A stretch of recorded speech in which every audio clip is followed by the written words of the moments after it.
Mawab District 2024-2025, do hereby solemnly pledge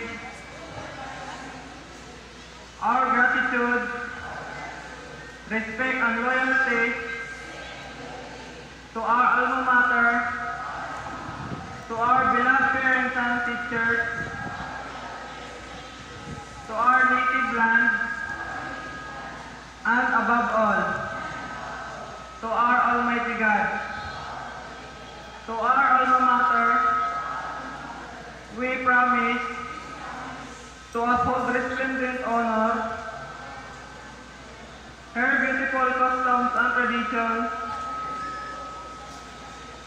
which are worthy of preservation, to do our part in the progress of our community, and to be loyal to our country. Help me God. Thank you.